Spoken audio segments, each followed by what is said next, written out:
La B6 vous offre le journal de l'économie.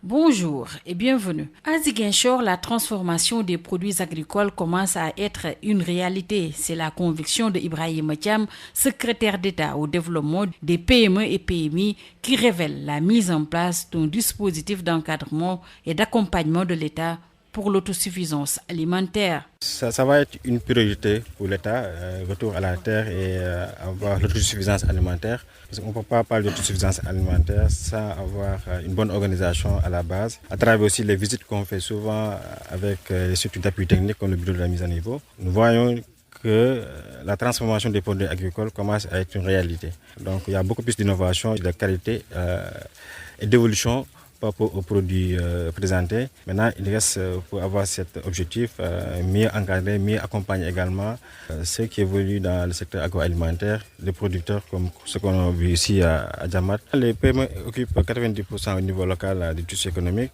Donc, celles qui sont dans l'agroalimentaire représentent 70% du tissu économique. La Casamance fait partie du pôle sud qui est une priorité pour l'État de développer cette pôle à travers l'agroalimentaire, l'agriculture.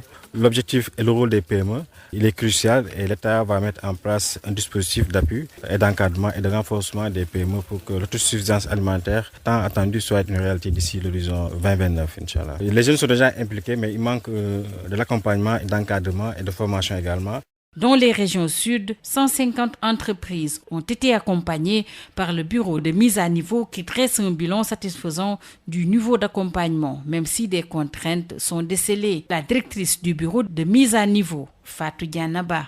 Nous avons eu à développer un certain nombre de programmes, notamment le programme mise à niveau spécifique de la Casamance, également le programme Développer l'emploi au Sénégal et tout dernièrement nous avons le programme Proval CV et le programme Agropole Sud.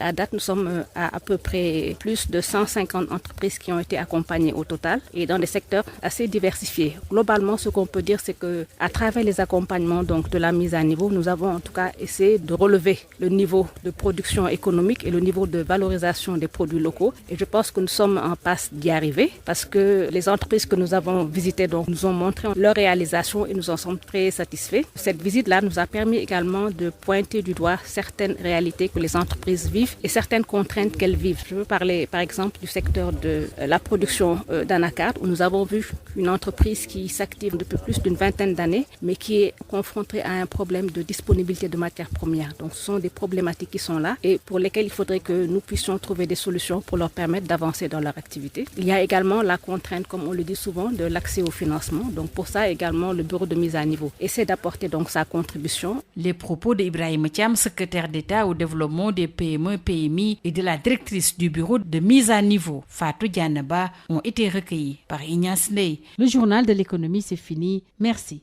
de l'avoir suivi. La B6 vous a offert le journal de l'économie.